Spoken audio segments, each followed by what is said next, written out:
Number 5, Number 4, Number 3, Number 2, Number 1.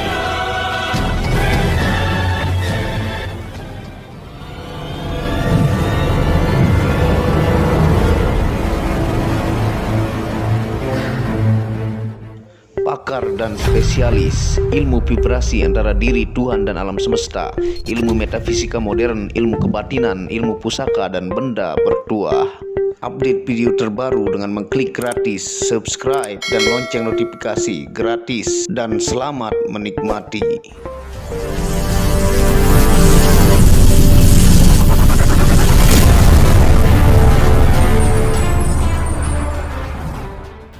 Bismillahirrahmanirrahim. Assalamualaikum warahmatullahi wabarakatuh. Alhamdulillahirabbil alamin, wassalatu wassalamu ala asyrafil anbiya'i wal mursalin sayyidina Muhammadin wa ala alihi wa sahbihi ajma'in.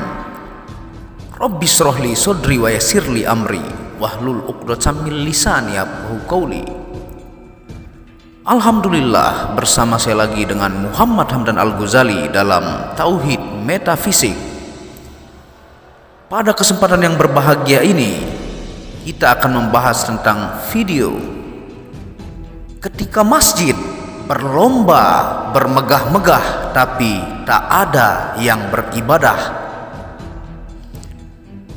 Tonton video ini sampai selesai supaya Anda mengerti dan tidak gagal faham dan tidak menjadi fitnah karena kegagal fahaman Anda.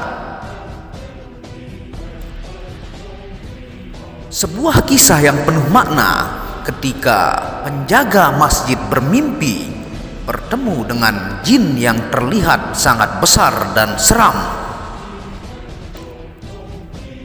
Di dalam sebuah kisah, sang penjaga masjid bermimpi kotak amal masjid dicuri oleh seorang anak kecil yang kemudian berlari masuk ke dalam kebun di belakang masjid. Sang penjaga masjid pun beserta 4 temannya mengejar anak kecil tersebut sampai ikut masuk ke dalam kebun. Ketika mereka mengejar, sang penjaga masjid dan teman-temannya dihadang oleh jin yang besar dan juga seram. Sontak terkejut karena ketakutan, penjaga masjid bersama temannya pun dengan rasa ketakutan langsung membacakan ayatul kursi dan ayat-ayat lainnya dengan tujuan untuk mengusir dan membakar jin tersebut. Hebatnya, baru sampai setengah ayat, jin tersebut pun selalu melanjutkan semua ayat yang dibacakan penjaga masjid sampai selesai. Dan setelah itu, jin pun tertawa. Sang penjaga masjid pun kaget dan berkata, "Kenapa engkau tidak terbakar dan kenapa tidak takut dengan ayat-ayat yang saya bacakan tadi itu dan kamu malah melanjutkannya?" Seraya dalam hati berkata, apakah ini mungkin rajanya jin sampai tak mempan dengan ayat Al-Quran? Kata sang penjaga masjid. Lalu sang jin pun berkata, "Saya bukan setan atau iblis yang mengganggu manusia, tapi saya adalah jin yang dituntut sama seperti kamu untuk taat kepada Allah Subhanahu wa Ta'ala. Tapi tidak seperti kamu dan teman-temanmu. Setiap hari kalian membaca Al-Quran, tapi tidak ada sedikit pun berkesan arti dan makna yang berbekas dan singgah dalam hatimu. Bahkan Al-Quran yang kamu baca pun tidak kamu praktekkan dalam perbuatanmu, seperti membaca daun talas, hilang tanpa berkesan." Sang penjaga masjid berkata, "Apa maksud kamu sebenarnya?" Jin pun menjawab, "Saya tahu maksud kamu mengejar anak kecil tadi untuk memukul, menangkap, dan menghakiminya bersama-sama dengan temanmu. Dia itu anak yatim piatu yang ditinggal mati bapaknya sudah lama, dan ibunya meninggal seminggu yang lalu. Di mana hati nurani kalian semua?" Sang penjaga masjid pun menjawab, "Tapi bukan berarti dia boleh mencuri kotak amal." Jin menjawab, "Dia tidak akan mencuri kotak amalmu kalau kalian tidak lalai akan kelaparannya. Kalian hanya pintar berbangga-bangga dan sombong dengan kas masjid kalian itu dengan pengeras suara. Tapi kalian tidak pernah sadar banyak anak yatim kelaparan di samping rumah dan masjid kalian. Lalu kemana uang kas masjid yang kamu banggakan berpuluh-puluh juta?" Penjaga masjid menjawab, "Itu kan untuk kami bangun masjid menjadi bagus, besar dan megah, supaya masyarakat nyaman beribadah di dalamnya." Jin pun menjawab, "Memangnya banyakkah masyarakat yang datang ke masjid yang kamu bangun megah dan yang sangat besar itu?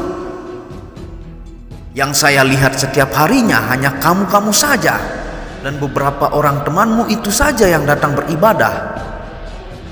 Engkau sebagai muazzin, engkau yang menjadi imam, dan engkau juga yang jadi makmumnya." Penjaga masjid menjawab, "Yang penting kan masjidnya besar dan megah. Suatu saat nanti pasti akan banyak orang yang datang ke sana untuk beribadah." Sambil menegur temannya yang satu, "Kamu juga Sobri, kapan kamu mau datang ke masjid?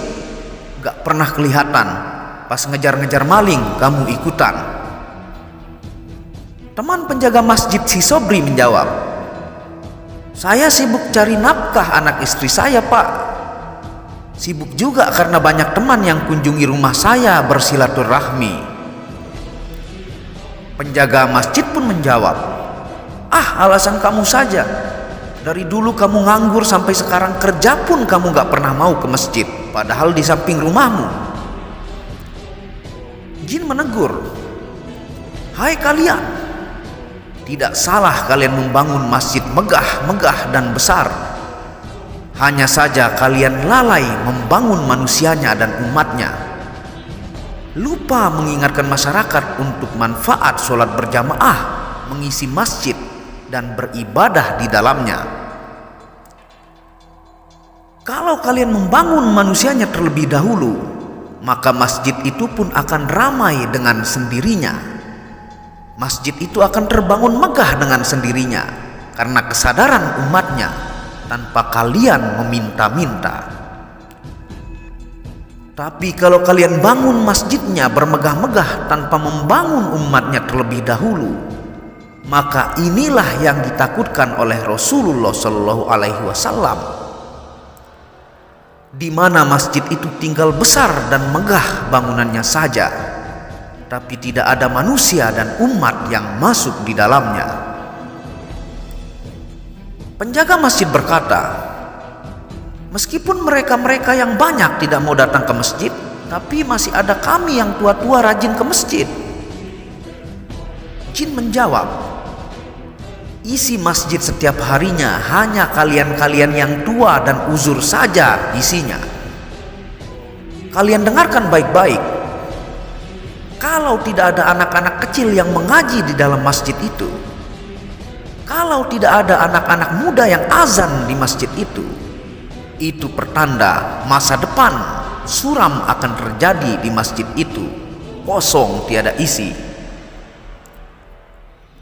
Penjaga masjid menjawab, "Anak-anak kecil dan yang muda itu hanya bikin ribut di masjid. Kerjaan mereka mengganggu orang ibadah saja. Biarkan saja mereka mengaji dan ribut di rumahnya sendiri masing-masing." Jin pun menjawab, Kamu, mana ada anak-anak kecil yang tidak ribut, namanya juga anak kecil. Dulu ketika kamu masih kecil, apakah kamu tidak suka ribut? Padahal kamu kecilnya saya perhatikan lebih ribut dan lebih mengganggu jamaah dibanding mereka sekarang." Penjaga masjid menjawab, tapi jelas mengganggu orang beribadah. Jin menjawab, menasehati anak-anak kecil dan anak muda itu bukan dengan cara menghardik, membentak dan mengusirnya, tapi dengan cara menasehati yang baik-baik dan dengan ilmu pemahaman yang cocok dengan umur mereka. Lagi pula, kenapa kamu cemas jika anak-anak kecil dan anak muda itu ramai di masjid, daripada mereka tekun duduk di depan TV dan sibuk bermain HP mereka secara terus-menerus hingga lupa masjidnya? Si Sobri, teman penjaga masjid, nyeletuk, pantesan anak-anak kecil dan anak muda jadi takut ke masjid, karena kamu juga yang suka membentak dan memarahi mereka. Si penjaga masjid kembali mengingatkan, tapi bagaimana dengan anak kecil pencuri kotak amal tadi? Jin pun menjawab, terserah pada kalian, cuma itu pesanku. Kalian harus ingat, di setiap jiwa yang kelaparan dan kehausan, ada Allah yang begitu dekat dengan mereka. Seperti kisah Syekh Abdul Qadir Jailani yang berdialog langsung dengan Allah dan bertanya, "Ya Allah, apakah engkau makan dan minum?" Allah menjawab, "Makanan dan minumanku ialah di tempat makanan anak-anak yatim, orang-orang kelaparan dan kesusahan, dan aku bersama mereka." Karena itu, apakah kalian para penjaga masjid tidak mengasah hati nurani kalian? Sang penjaga masjid pun menangis tersadar dan bersujud meminta maaf kepada Allah, sekaligus juga terbangun dari mimpinya. Setelah tersadar, sang penjaga masjid pun langsung berlari mengecek kotak amal yang hilang dalam mimpinya, dan ternyata masih ada. Sang penjaga masjid pun dari teguran mimpinya mulai sadar, sehingga mulai mendata dan berkeliling di kampung sekitar masjid, melihat kondisi sebenarnya bersama teman-temannya.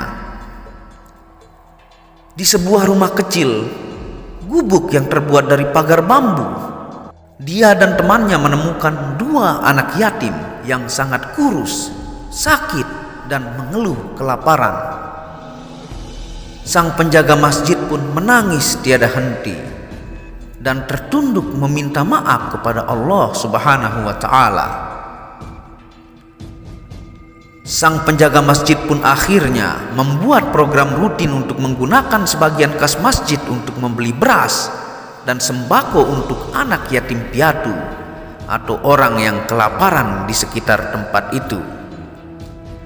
Dan sang penjaga masjid pun mulai menasihati anak kecil dan anak muda dengan bijak, sehingga mulai ramailah masjid itu waktu demi waktu.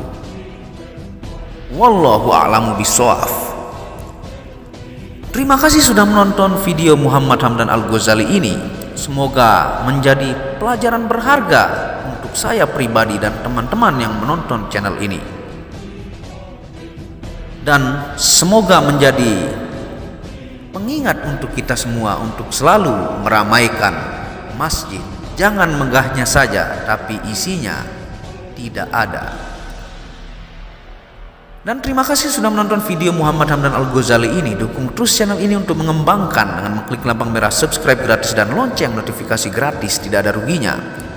Dan Anda bisa mengunjungi second channel saya, yaitu Tauhid Metafisik, yang banyak membahas tentang ilmu mustika, pusaka, dan sejarahnya. Channel ketiga yaitu Maniak Akik, yang membahas lengkap gemstone secara internasional, gemologi, kandungan mineral, aura, zodiak, dan metafisika modern. Dan channel baru yang membahas tentang batu bacan dengan keindahannya dengan ring-ring perak dengan harga bersahabat. Wabillahi taufiq wal hidayah. Assalamualaikum warahmatullahi wabarakatuh. Tauhid Metafisik Produk menjual baju-baju sufi sebagai pengingat kemurnian batin diri dan batin orang lain yang melihatnya, menyebarkan virus-virus cinta ketika memakainya dimanapun berada. Tersedia semua jenis ukuran, baik laki-laki dan perempuan, ukuran panjang dan pendek, Harga promo murah dengan kualitas cotton dan sablon terbaik. Kontak admin WhatsApp 0858 1688 0424. Inilah review baju sufinya. Baju sufi yang pertama, logo Tauhid Metafisik, lambang Tauhid. Yang di belakang yang ada hanya satu.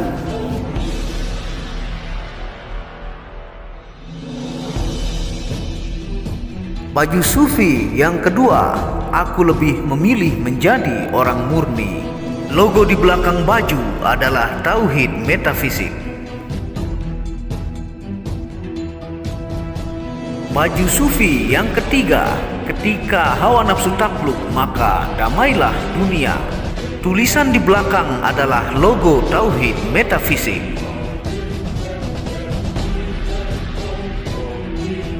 Baju sufi yang keempat, aku patah hati pada fananya dunia. Tulisan di belakang baju adalah logo Tauhid Metafisik. Baju sufi yang kelima, suara nuranimu bersih dan murni. Tulisan di belakang baju adalah logo Tauhid Metafisik. Baju sufi yang keenam, ego diri adalah dinding pembatas antara diri dengan Tuhan. Tulisan di belakang baju adalah logo Tauhid Metafisik. Segera pesan baju-baju sufi, stok terbatas. Terima kasih.